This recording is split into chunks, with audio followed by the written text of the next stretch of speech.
ये एक ऐसी कहानी है जिसे सुनते वक्त आपके भी आंखों से आंसू आ जाएंगे। एक बदकिस्मती लड़की जिसकी शादी टूट जाती है और बारात बिना उसे लिए वापस लौट जाती है। फिर आगे जो हुआ वो देखने लायक है। देखिए कहानी को लास्ट तक। बहुत समय पहले की बात है। काली पहाड़ी की तलहटी में बसा था चंद्रगढ़ गांव। इस गांव का जमींदार वीरनाथ सिंह अपनी हवेली में बैठे गहरी सोच में डूबा था। उसकी आंखों में कुटिलता झलक रही थी। वह मन ही मन एक चालाकी भरी योजना बना रहा था। आज ही गंगाधर के घर जाना चाहिए। उसकी बेटी की शादी है। यही सही मौका है। अगर सब कुछ मेरी योजना के मुताबिक हुआ तो उसके खेत, खलिहान और बेटी के दहेज पर मेरा हक होगा। योजना बनाकर वीरनाथ ने अपने मुनीम रघुपति और कुछ लठैतों को बुलाया और गंगाधर के घर की ओर चल पड़ा। शादी का माहौल था। ढोल नगाड़ों की गूंज से पूरा गांव झूम रहा था। अचानक जमींदार वीरनाथ के आने की खबर फैल गई। लोग फुसफुसाने लगे, ये यहाँ क्यों आया है? कोई अशुभ संकेत तो नहीं? गंगाधर घबराया हुआ दौड़ता हुआ दरवाजे तक पहुंचा। हाथ जोड़कर बोला, धन्य जमींदार साहब, जो इस शुभ अवसर पर मेरे घर पधारे। वीरनाथ व्यंग्य से मुस्कुराया। अरे गंगाधर, तू अपनी बेटी की शादी इतनी धूमधाम से कर रहा है, लेकिन क्या सोचा है कि इस शादी में तेरा सब कुछ खत्म हो जाएगा? फिर मुझसे उधार ली गई रकम कैसे चुकाएगा? यह सुनकर गंगाधर स्तब्ध रह गया। उसने घबराते हुए कहा, जमींदार साहब, यह आप क्या कह रहे हैं? मैंने तो आपसे कभी कोई कर्ज लिया ही नहीं। वीरनाथ ठहाका लगाकर बोला, वाह, अब काम निकल जाने के बाद रंग बदल रहा है। क्या तुझे याद नहीं, आज से 5 साल पहले तूने मुझसे सोने की अशर्फियां उधार ली थी? गंगाधर ने दृढ़ता से कहा, नहीं जमींदार साहब, मैंने आपसे कभी कुछ नहीं लिया। वीरनाथ ने अपने मुनीम रघुपति को इशारा किया। मुनीम जी, खाता खोलो और सबको दिखाओ। रघुपति ने झटपट खाता खोला और एक पन्ना वीरनाथ को दिखाया। फिर पास खड़े नौजवान से कहा गया, बेटा, इसे पढ़कर सुनाओ। नौजवान ने पढ़ना शुरू किया। मैं गंगाधर निवासी चंद्रगढ़ अपने पूरे होश हवास में यह स्वीकार करता हूं कि मैंने जमींदार वीरनाथ से 50 सोने की अशर्फियां उधार ली हैं। यह कर्ज मैं 6 महीने के ब्याज सहित चुका दूंगा। यदि नहीं चुका सका तो मेरे खेत और खलिहान जमींदार साहब के हो जाएंगे। गंगाधर स्तब्ध रह गया। वह गुस्से में चीख पड़ा, नहीं, यह सब झूठ है। वीरनाथ ने कटाक्ष किया, तो क्या इस पन्ने पर तेरा नाम और तेरा अंगूठे का निशान भी झूठा है? गंगाधर व्याकुल होकर बोला, इसका क्या सबूत है कि यह निशान मेरा ही है? वीरनाथ ठहाका मारकर हंसा। मुझे पता था तू यही कहेगा, इसलिए मैं कोतवाल सूरजमल को भी लाया हूं। कोतवाल ने कागज को ध्यान से देखा और कहा, गंगाधर, अभी इसी वक्त इस पन्ने पर दोबारा अंगूठे का निशान लगा। मैं मिलान करके देखूंगा। लाचार गंगाधर ने कांपते हाथों से निशान लगा दिया। कोतवाल ने दोनों निशानों को देखा और सख्त लहजे में कहा, दोनों निशान एक ही व्यक्ति के हैं, यानी यह कर्जनामा असली है। भीड़ में फुसफिसाहट शुरू हो गई। अब तो गंगाधर फंस गया। वीरनाथ अंदर ही अंदर मुस्कुरा रहा था। उसकी योजना सफल हो चुकी थी। उसने मन ही मन सोचा, बेचारा गंगाधर, इसे क्या पता कि होली के दिन जब ये मेरी हवेली में भांग के नशे में नाच रहा था, तब मैंने ही इसे बहला फुसलाकर इस पन्ने पर अंगूठे का निशान लगवा लिया था। गंगाधर की सांसें तेज चलने लगी। अचानक उसके चेहरे पर हवाइयां उड़ने लगी। वह लड़खड़ाया और धड़ाम से जमीन पर गिर पड़ा। लोग घबरा गए। किसी ने चीख कर कहा, अरे, इसकी तो सांसें नहीं चल रही। गंगाधर मर गया। जहां कुछ देर पहले शादी की खुशियां थी, वहां अब मातम छा गया। दूल्हे के पिता गुस्से में बोले, बेटा, हम यहां एक झूठे कर्जदार की बेटी से रिश्ता नहीं जोड़ सकते। चलो वापस चलते हैं। बारात बिना दुल्हन को लिए वापस लौट गई। जहां गांव के लोग धीरे धीरे अपने घरों की ओर बढ़ रहे थे, वहीं एक युवक अजय सिंह नदी किनारे अकेला बैठा सोच रहा था। बेचारे गंगाधर ने किसी का क्या बिगाड़ा था? उसकी तो पूरी दुनिया ही उजड़ गई। अब उसकी बेटी सुमित्रा का क्या होगा? कौन करेगा उस अभागिन से शादी? इन्हीं विचारों में डूबा अजय अचानक एक आवाज सुना, छपाक। उसे लगा कोई नदी में कूद गया है। बिना कुछ सोचे वह झटपट पानी में कूदा और तेजी से तैरकर डूबते हुए व्यक्ति को बाहर निकाला। जैसे ही किनारे पर पहुंचा, उसकी सांसें रुक गई। वही दुल्हन थी जिसकी बारात अभी अभी बिना उसे लिए वापस चली गई थी। लड़की फूट फूट कर रोने लगी, तुमने मुझे क्यों बचा लिया? मुझे मर जाने देते। सुमित्रा ने रोते हुए कहा, अजय ने धैर्य से उसे शांत किया और नरम स्वर में पूछा, इस तरह अपनी जान क्यों देना चाहती हो?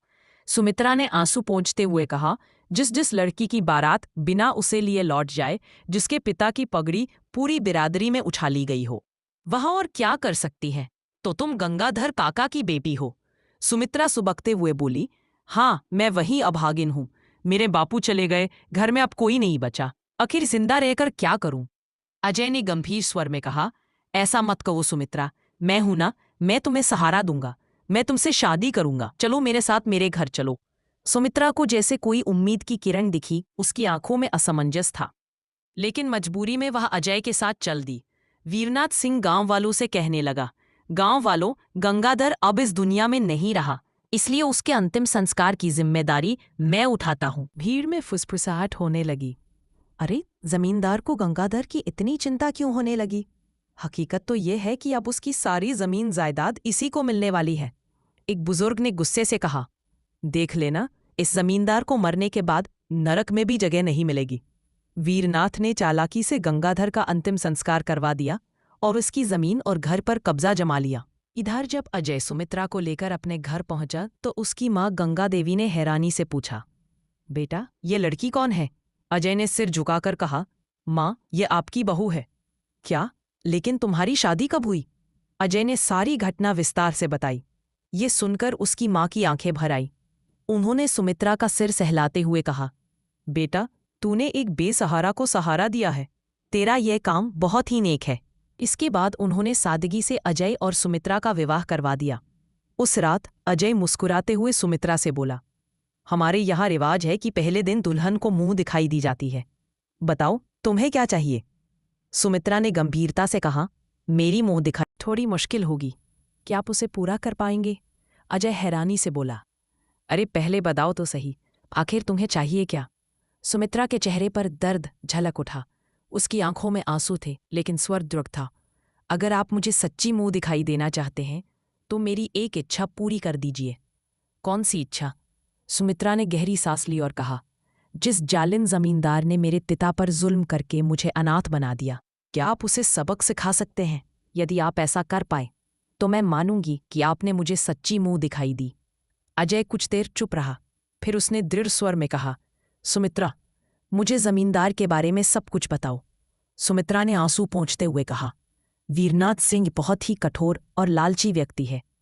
वह भोले भाले किसानों को बहला फुसलाकर उनकी जमीन हड़प लेता है, इसी वजह से पूरे गांव में उसकी बदनामी है।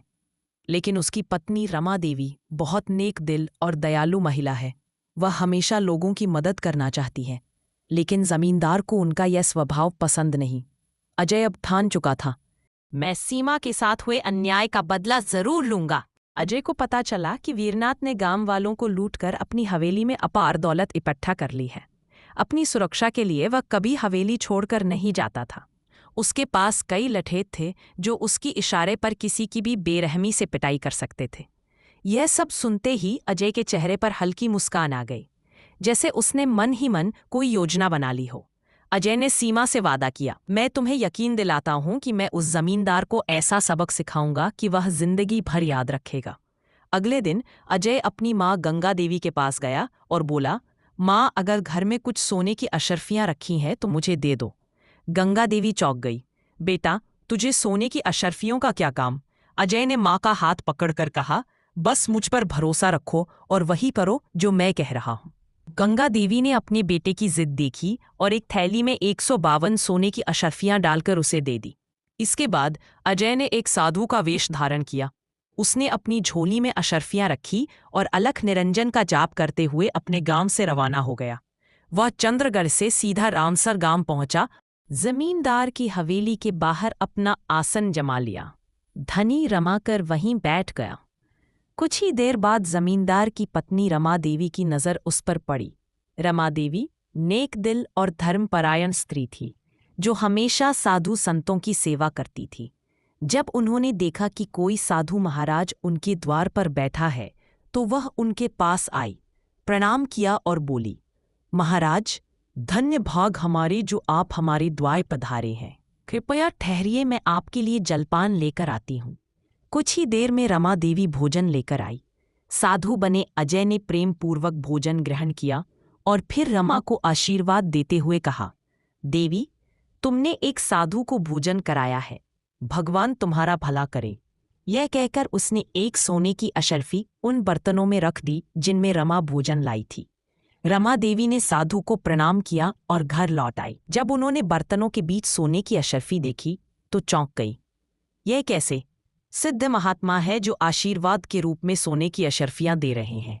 शाम को जब जमींदार वीरनाथ सिंह घर लौटा तो रमा देवी ने पूरी घटना उसे बताई। हमारे घर के बाहर जो साधु महाराज आए हैं, वे बहुत ही पहुंचे हुए सिद्ध योगी हैं। जब मैंने उन्हें भोजन कराया तो उन्होंने आशीर्वाद में सोने की अशर्फी दे दी। वीरनाथ, जो साधु संतों से नफरत करता था, यह सुनकर चकित रह गया। साधु ने भोजन के बदले आशीर्वाद स्वरूप सोने की अशर्फी दी है। यह बात अजीब है। यह सुनकर उसका लालच जाग उठा। वह तुरंत अपनी पत्नी के साथ साधु महाराज के दर्शन करने पहुंचा। दोनों ने साधु को प्रणाम किया। जमींदार बोला, महाराज, जब तक आप यहाँ हैं आपको मेरे घर से भोजन मिलता रहेगा। साधु मुस्कुराया और बोला, धन्य हो जमींदार जी, भगवान तुम्हारा कल्याण करे। इतना कहकर उसने अपनी आंखें बंद कर ली और ध्यान मग्न हो गया। अगले दिन जब साधु को फिर से भोजन दिया गया तो उसने आशीर्वाद में एक और सोने की अशर्फी बर्तनों में रख दी। यह क्रम लगातार 4-5 दिनों तक चलता रहा। इससे रमा देवी की श्रद्धा और भी बढ़ गई। जबकि वीरनाथ के मन में लालच घर करने लगा। निश्चित ही इस साधु के पास बहुत सी अशर्फियां हैं। अब वह सोचने लगा, अगर मैं इस साधु को अपने घर में ठहराऊं तो इससे और ज्यादा सोने की अशर्फियां मिल सकती हैं। एक दिन जमींदार स्वयं साधु के पास भोजन लेकर गया और बोला, महाराज, आप यहाँ खुले में धनी रमाए बैठे हैं। आपको सर्दी, गर्मी, धूप और बारिश सब कुछ सहनी पड़ती है। मेरी विनती है कि आप मेरी हवेली में चलें और विश्राम करें। साधु ने कहा, ठीक है जमींदार जी, जैसी आपकी इच्छा। भीतर ही भीतर अजय मुस्कुरा रहा था क्योंकि उसकी योजना बिल्कुल सही दिशा में जा रही थी। जमींदार और उसकी पत्नी साधु को अपनी हवेली में ले आए और उसके लिए एक अलग कमरा तैयार करवाया। साधु हवेली में रहने लगा। उसकी खूब सेवा सत्कार होने लगा। हर दिन भोजन के बाद वह जमींदार को एक सोने की अशर्फी दे देता। 15वें दिन जब जमींदार स्वयं भोजन लेकर साधु के पास गया तो उसने पूछा, महाराज, आपके पास इतनी सोने की अशर्फियां कहाँ से आईं? आप तो कोई व्यापारी नहीं हैं, फिर यह संपत्ति कहाँ से मिली? साधु मुस्कुराया और बोला, बच्चा, मैंने ये अशर्फियां किसी व्यापार से नहीं कमाई। मेरे पास एक सिद्धि है जिससे मैं हजारों सोने की अशर्फियां उत्पन्न कर सकता हूं। ये सुनकर जमींदार के होश उड़ गए। बाबा, क्या सचमुच आपके पास ऐसी सिद्धि? ऐसा है तो क्या आप मुझे भी यह विद्या सिखा सकते हैं? साधु बने अजय सिंह ने गंभीर स्वर में कहा, अब तक मैंने यह सिद्धि किसी को नहीं सिखाई, लेकिन तुम्हारी सेवा और समर्पण देखकर मेरा हृदय पिघल गया। मैं तुम्हें इस विद्या का ज्ञान देने के लिए तैयार हूं, लेकिन इसके लिए तुम्हें पूर्णिमा की रात तक प्रतीक्षा करनी होगी। जमींदार की आंखों में लालच चमक उठा। मैं आपकी हर शर्त स्वीकार करता हूं महाराज। अजय ने आगे कहा, गांव से 30 कोस दूर काली पहाड़ी की गुफा में मैं तपस्या करता हूं। पूर्णिमा की रात तुम वहां आना। मैं अनुष्ठान करके तुम्हें सोना बनाने की सिद्धि प्रदान करूंगा, लेकिन याद रखना, तुम्हें वहां अकेले आना होगा ताकि कोई तीसरा व्यक्ति इस रहस्य को ना जान सके। वीरनाथ ने तुरंत हामी भर दी। आप निश्चिंत रहे महाराज, मैं पूर्णिमा की रात अकेले ही वहां पहुंच जाऊंगा। अगले दिन साधु बने अजय जमींदार की पत्नी रमा देवी से विदा लेकर काली पहाड़ी की ओर रवाना हो गया। गुफा में पहुंचकर उसने अपना डेरा जमा लिया। वह अपने साथ मजबूत रस्सी और एक भारी डंडा भी ले आया था। अब उसे बस वीरनाथ के इंतजार था। 2 दिन बाद पूर्णिमा की रात आ गई। वीरनाथ ने अपनी पत्नी से कहा, मुझे एक जरूरी काम से बाहर जाना है, कल सुबह तक लौट आऊंगा। रमा देवी ने कुछ पूछना चाहा, लेकिन वीरनाथ ने टाल दिया। ये एक महत्वपूर्ण कार्य है जिसे मैं अभी नहीं बता सकता। इसके बाद उसने अपने सेवकों को आदेश दिया, मेरे पीछे से हवेली और मालकिन का ध्यान रखना। फिर वीरनाथ अकेले ही काली पहाड़ी की ओर निकल पड़ा। 30 कोस का सफर तय करके उसने पहाड़ी पर चढ़ना शुरू किया। उबड़ खाबड़ रास्ता, ठंडी हवाएं और अंधेरे का साया, परंतु लालच ने उसे रुकने नहीं दिया। शाम ढलते ढलते काली पहाड़ी के शिखर पर पहुंचकर उसने एक गुफा देखी। थका मांदा वीरनाथ गुफा के भीतर चला गया। गुफा में पहले से ही साधु के वेश में अजय मौजूद था। वीरनाथ के चेहरे पर एक चमक थी। महाराज, देखिए, मैं वादे के अनुसार अकेले यहाँ आ गया हूँ। अब बताइए मुझे क्या करना होगा। अजय ने तुरंत भांप लिया कि जमींदार बेहद थका हुआ है। उसने मौके का फायदा उठाया और जमींदार को झपटकर पकड़ लिया। पलक झपकते ही उसने उसे मोटी रस्सियों से कसकर बांध दिया। थकान से चूर वीरनाथ कोई प्रतिरोध नहीं कर सका। जब वह पूरी तरह रस्सियों में जकड़ गया तो घबराकर चिल्लाया, महाराज, ये आप क्या कर रहे हैं? आपने तो मुझे सोना बनाने की सिद्ध सिखाने के लिए बुलाया था, फिर मुझे बांधा क्यों? तभी अजय ने अपना साधु का वेश उतार दिया और अपनी असलियत उजागर कर दी। मूर्ख जमींदार, मैं कोई साधु नहीं हूं और ना ही तुझे कोई सिद्ध देने वाला हूं। वीरनाथ अक्का बक्का रह गया। तो फिर तुम कौन हो? अजय की आंखों में क्रोध था। मैं अजय सिंह हूं, वही सीमा का पति जिसके पिता गंगाधर को तूने धोखे से बर्बाद कर दिया था।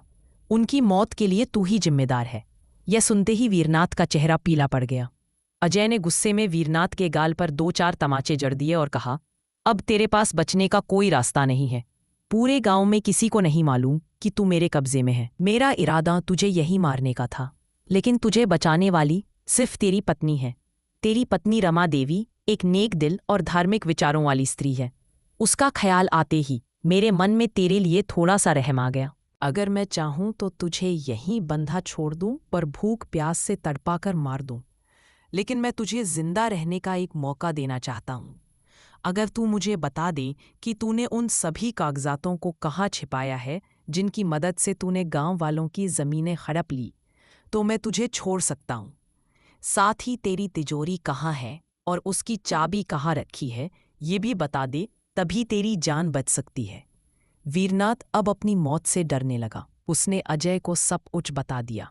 कहाँ तिजोरी रखी थी, कहाँ कागजात छिपे थे और उसकी छल कपट से भरी गुप्त संपत्ति कहाँ थी। तब अजय ने कहा, अब तुझे 2-3 दिन तक यही भूखा प्यासा रहना होगा। इतनी सज़ा तो तुझे मिलनी ही चाहिए। मैं तेरी हवेली पर जाऊंगा, तेरी सारी दौलत और तिजोरी को साफ कर दूंगा, किसानों को उनके हक के कागजात वापस दिलाऊंगा और उसके बाद ही आकर तुझे आज़ाद करूंगा। ये कहकर अजय गुफा से निकल पड़ा। अजय ने एक बार फिर साधु का भेष धारण किया और जमींदार की हवेली पर पहुंच गया। इधर रमा देवी अपने पति के लापता होने से परेशान थी। जैसे ही उसने साधु बाबा को आते हुए देखा, वह सीधा उनके चरणों में गिर पड़ी और बोली, महाराज, अब तो आप ही मेरी मदद कर सकते हैं। आपके जाने के बाद से मेरे स्वामी लापता हैं और अब तक लौटकर नहीं आए। साधु बने अजय सिंह ने गंभीर स्वर में कहा, देवी, मुझे ऐसा आभास हो रहा है कि तुम्हारे पति किसी बड़े संकट में फंस गए हैं। यहाँ तक कि उनकी जान पर भी खतरा मंडरा रहा है और यह सब उनके पापों का फल है। साधु बने अजय ने आगे कहा, अगर तुम चाहती हो कि तुम्हारा पति इस संकट से मुक्त हो तो मेरी बात मानो। तुम्हारे पति ने छल कपट से जो धन कमाया है उसे गरीबों में बांट दो और जिन किसानों की जमीनें उसने हड़पी हैं उनके सभी कागजात जला दो।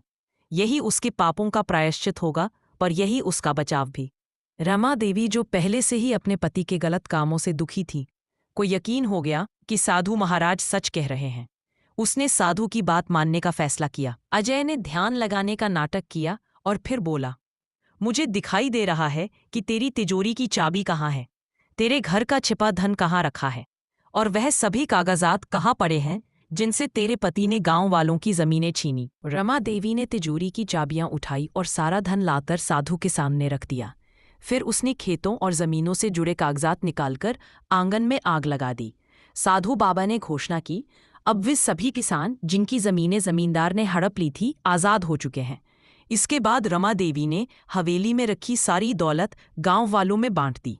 अब गरीब किसानों के चेहरे खुशी से चमक उठे। जब सब कुछ हो गया तो रमा देवी साधु महाराज से बोली, महाराज, मैंने आपके कहे अनुसार सब कुछ कर दिया। अब कृपा करके मेरे स्वामी की रक्षा करें। साधु बने अजय ने कहा, ठीक है देवी, अब तुम मुझे थोड़ा समय दो। मैं अपने आश्रम में जाकर योगबल से यह पता लगाऊंगा कि तेरा पति इस समय कहाँ है। रमा देवी को विश्वास हो गया कि अब उसका पति सही सलामत लौट आएगा। अजय चुपचाप हवेली से बाहर निकला और छिपते छिपाते काली पहाड़ी पर पहुंचा। वहां वीरनाथ भूखा प्यासा पड़ा तड़प रहा था। अजय ने मुस्कुराकर कहा, वीरनाथ, मैंने तेरी सारी दौलत तेरी पत्नी के ही हाथों से गरीबों में बंटवा दी। जिन किसानों की जमीनें तूने हड़पी थी उनके सभी कागजात और वही खाते नष्ट करवा दिए हैं। वीरनाथ सन्न रह गया। अब तेरे पास सुधरने के अलावा कोई दूसरा रास्ता नहीं बचा। तेरे पैसे के बल पर जो लठैत तेरी रक्षा करते थे उन्होंने भी तुझे छोड़ दिया है। अब ना तेरे पास धन बचा, ना ताकत और ना ही किसानों की जमीनें। जिस पैसे के सहारे तू शहर के कोतवाल को रिश्वत देता था वह भी अब खत्म हो चुका है। वीरनाथ के पास अब कुछ भी नहीं था। अजय ने वीरनाथ की रस्सियां खोल दी और बोला, अब तू आजाद है, लेकिन याद रख, अगर दोबारा गरीबों पर जुल्म करने की कोशिश की तो अगली बार तुझे छोड़ूंगा नहीं। थका मांदा वीरनाथ जमीन पर गिर पड़ा। अजय ने एक अंतिम दृष्टि डाली, फिर काली पहाड़ी से उतरकर सीमा के पास लौट गया। गांव वालों ने अजय और सीमा को धन्यवाद दिया। अब चंद्रगढ़ गांव में न्याय की रोशनी फैल चुकी थी। वीरनाथ ने भी अपने पापों से तौबा कर ली और साधु बनने के लिए जंगल चला गया। गांव वालों ने मिलकर अजय को अपना नेता बना लिया और वह सीमा के साथ सुखी जीवन जीने लगा। अब इसी के साथ हमारी कहानी समाप्त होती है। दोस्तों, अब वीडियो को लाइक करना मत भूल जाना। कमेंट में अपनी राय ज़रूर लिखकर जाना कि वीडियो आपको कैसी लगी। ऐसी ही वीडियो देखने के लिए चैनल को सब्सक्राइब कर लो।